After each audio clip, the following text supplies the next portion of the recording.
Hola. Hoy nos metemos a fondo con unos documentos, ¿eh? Muy específicos, pero que cuentan mucho, ¿verdad? Tenemos la prueba de conocimientos de la OPO a Guardia Civil de 2025, el famoso Examen A. Y también una tabla que, bueno, detalla los temas más preguntados entre 2020 y 2025. Eso es. El objetivo es, pues eso, desgranar qué se pide para entrar en la escala de cabos y guardias. Ver un poco la variedad de temas, ¿no? Desde leyes a ortografía, inglés. Y vamos a ver preguntas reales para captar el nivel de exigencia. Exacto. Es un análisis que nos da una visión, yo creo, bastante detallada de las exigencias intelectuales y también de la preparación que hace falta para entrar en un cuerpo de seguridad que es, bueno, fundamental para el Estado. Y veremos que no es solo memorizar leyes, ¿eh? El perfil es sorprendentemente diverso. Pues si empezamos por la tabla de frecuencias, que nos da esa visión general, hay un tema que destaca muchísimo: la Constitución española. Sí, Casi el 9% de las preguntas en los últimos 5 años. O sea, es la reina indiscutible. hombre, es que tiene toda la lógica del mundo. La Constitución es la norma suprema, el marco general donde se mueve todo, incluida la Guardia Civil, claro. Define derechos, libertades, cómo se organiza el poder. Es la base. Mm. Pero ojo que no está sola ahí arriba, ¿eh? Ah, no. No, no. Le siguen otras normas jurídicas muy importantes: el Código Civil, la Ley de Enjuiciamiento Criminal, la LECRIM, vamos, el Código Penal y la Ley 39/2015, la de Procedimiento Administrativo Común. Todas ellas con más de un 3,5% de frecuencia. No está mal. Vale, entiendo lo de la Constitución como marco general.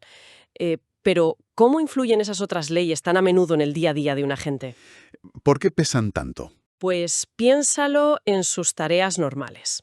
El Código Civil, por ejemplo, regula cosas básicas de relaciones entre personas: propiedad, contratos, familia, situaciones que pueden surgir en muchas intervenciones. Luego, la Ley de Enjuiciamiento Criminal es, digamos, su manual de instrucciones para investigar delitos: cómo detener, cómo se recogen pruebas, qué plazos hay que seguir. ¿Vale? El Código Penal les dice qué es delito y qué consecuencias tiene cada cosa. Y la Ley 39/2015, esa regula cómo la Administración, y ellos son Administración, tiene que tratar al ciudadano. Notificaciones, plazos, recursos. Son herramientas esenciales para que actúen legalmente y respetando las garantías de todos. Si no las conocen bien, pues no podrían hacer su trabajo. Entendido. Vale, vamos a profundizar un poquito más en la tabla. A ver, más allá de los grandes bloques de leyes, hay temas con una presencia, bueno, notable, que quizá llaman más la atención. Topografía, Sí. un 2,5%. O la ley de igualdad, con un 2,2%. Casi igual que protección de datos, que tiene un 2,1%. Y también derecho de la Unión Europea, ¿no? Los tratados, el TU y el TFUE, ambos rondando el 1,9%. ¿Qué nos dice esto? Pues nos dice mucho, la verdad. Nos dice cómo ha cambiado y se ha complicado la función de la Guardia Civil. La topografía, aunque suene clásica, sigue siendo vital para operaciones en campo, búsquedas, vigilancia rural, accidentes. Es una habilidad de siempre, pero indispensable. Pero que la ley de igualdad esté tan presente refleja lo importante que es saber actuar en casos de violencia de género, por ejemplo, o tratar con una sociedad diversa.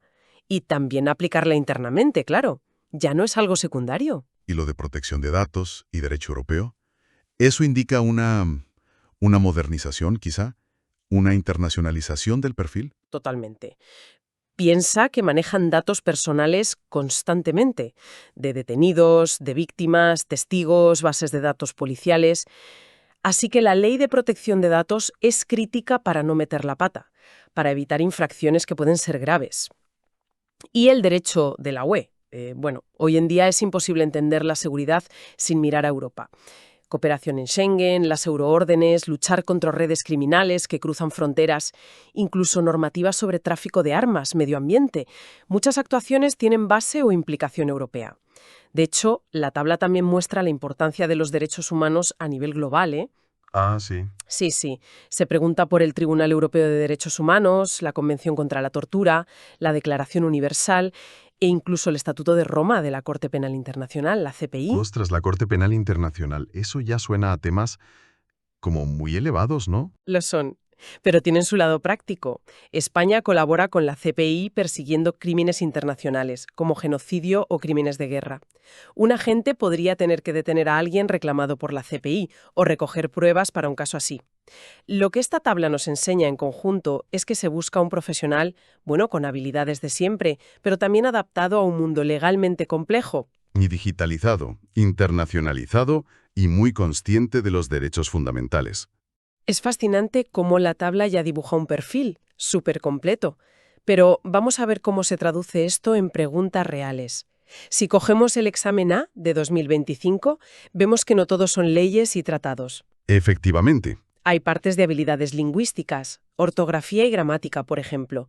Piden encontrar frases con errores. Dan ejemplos como, ¿los pajarillos comían con Y? O no quiero que me se entienda mal. Buscan claramente que se domine el castellano escrito. Hombre, es que es una herramienta básica de trabajo. Piensa en la calidad de un atestado, de un informe para el juzgado o una simple nota interna. Depende de que esté bien escrito. Un error, una frase ambigua, puede tener consecuencias legales, operativas. No es solo por quedar bien, es funcional. Y luego está el inglés. Por las preguntas parece un nivel, bueno, de uso práctico, ¿no? Funcional. La pregunta 4, por ejemplo, pide completar una frase. The agreement unless my conditions, eligiendo el verbo. Sí, el tiempo verbal correcto. Eso. O la 12, que pide la pasiva de Taylor Swift's Dress, John Galliano. No parece filología inglesa, pero sí poder entender y formar frases comunes. Eso es, y conecta con lo que decíamos de la internacionalización. Poder entender algún documento básico, poder comunicarte mínimamente con turistas o con ciudadanos extranjeros, o colaborar con policías de otros países.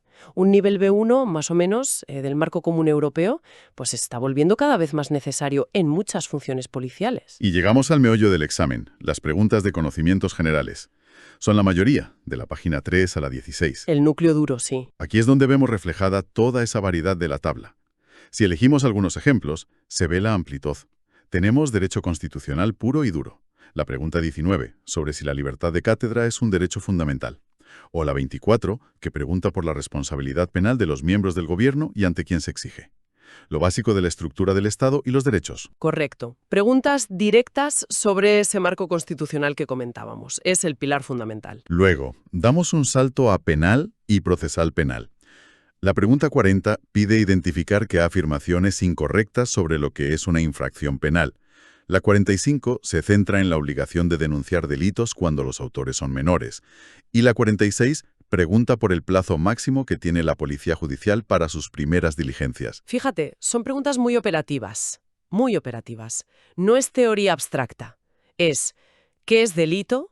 ¿Qué hago si hay un menor implicado? ¿O cuánto tiempo tengo para investigar al principio?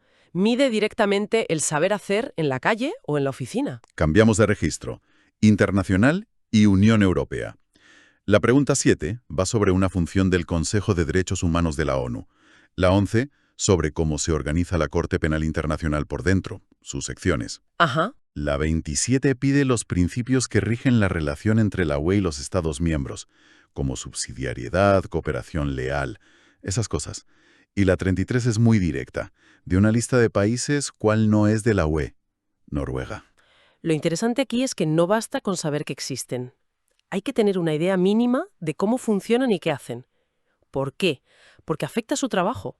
Conocer los principios de la UE ayuda a entender por qué se aplican ciertas normas. Saber de la CPI o del Consejo de Derechos Humanos refuerza esa idea de actuar según estándares internacionales. Y lo de Noruega, que parece trivial, bueno, mide un conocimiento básico del entorno europeo, relevante para fronteras, para cooperación. Lo que me sorprende también es la cantidad de preguntas sobre la propia Guardia Civil. La 18 pregunta ¿qué norma inspira el Real Decreto de Prevención de Riesgos Laborales específico para ellos? Claro. La 72, sobre cómo se aplica a la Guardia Civil el objetivo de optimizar recursos de la LOFCS, la Ley de Fuerzas y Cuerpos de Seguridad. Incluso historia, ¿eh? La 77 recuerda un rescate en la riada de Belver de Cerdanya en 1982. Sí, sí. Y la 88 pide identificar algo que no encaje en su código de conducta. Es que es fundamental. Tienen que conocer la institución a la que quieren entrar, su normativa interna, prevención, disciplina, su estructura, sus valores. Ese rescate de Belver, por ejemplo, es parte de su memoria, de sus valores de servicio. Y muy importante su marco ético, el código de conducta. No solo es saber leyes generales, sino las reglas y la cultura de la casa. Define su identidad como profesionales. Y ya para rematar la variedad encontramos temas muy técnicos. O específicos. La pregunta 86 es topografía pura. Pide la definición actual del metro según el sistema internacional. Ahí la tienes. Las 84 y 85 se meten en ciberseguridad. Una sobre bitcoins, sus características, y otra sobre el CNNCERT, el Centro Criptológico Nacional, preguntando a qué organismo está adscrito. Al CNI a través de la Secretaría de Estado de Seguridad. Exacto.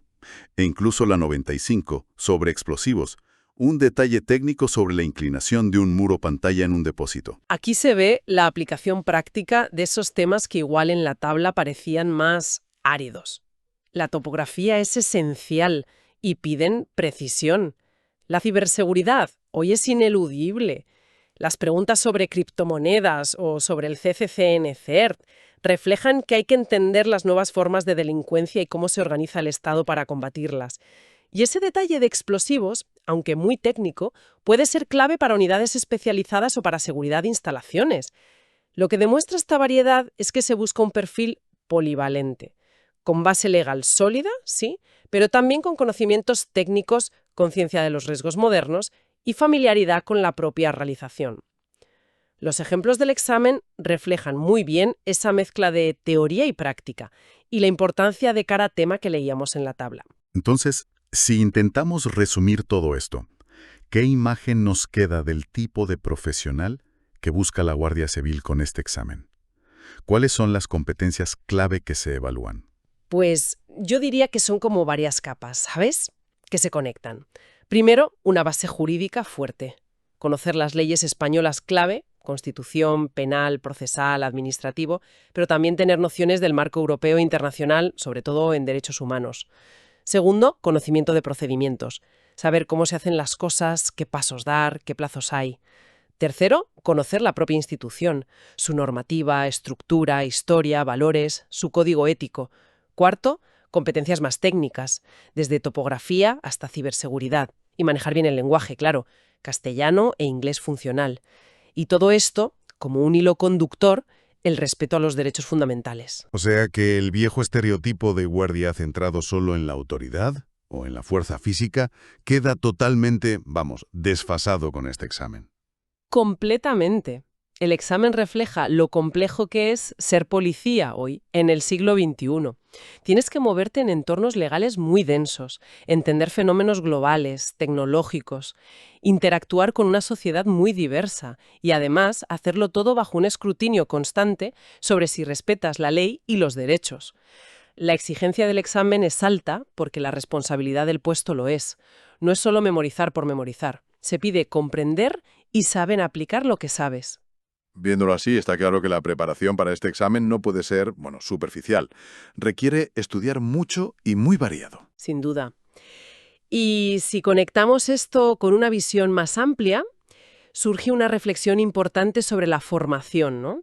Aprobar la oposición es solo el primer paso. La complejidad que vemos en el examen implica que la formación tiene que seguir durante toda la carrera. Las leyes cambian, la tecnología avanza que vuela, surgen nuevos delitos, la sociedad evoluciona. Un guardia civil necesita reciclarse constantemente para ser eficaz y para seguir garantizando derechos. Este examen es como una foto fija de lo que se pide ahora, pero la película sigue. Muy interesante esa perspectiva. Creo que hemos hecho un buen repaso a lo que se exige para entrar en la Guardia Civil, usando el examen de 2025 y la tabla de frecuencias como guía.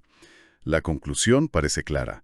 Hace falta una preparación muy completa y multidisciplinar. Y para terminar, Podríamos lanzar una pregunta al aire, ¿no? Mirando un poco al futuro, basándonos en lo que hemos visto. Hemos visto cómo temas como ciberseguridad, derecho europeo o protección de datos han ido ganando peso. Reflejan cambios sociales, tecnológicos. Si pensamos en los próximos 5 o 10 años, con la inteligencia artificial entrando cada vez más fuerte, algo que ya se intuye en preguntas como la del CCN-CERT y su rol, con los retos del medio ambiente creciendo o con nuevas tensiones sociales o geopolíticas, ¿cómo podrían cambiar las competencias clave que se le pidan a un guardia civil? Veremos pronto preguntas sobre leyes específicas de IA aplicada a seguridad, o sobre delitos climáticos, o sobre cómo gestionar la diversidad cultural en entornos aún más complejos. Es un ejercicio interesante, ¿eh? Pensar cómo evolucionará una profesión tan fundamental.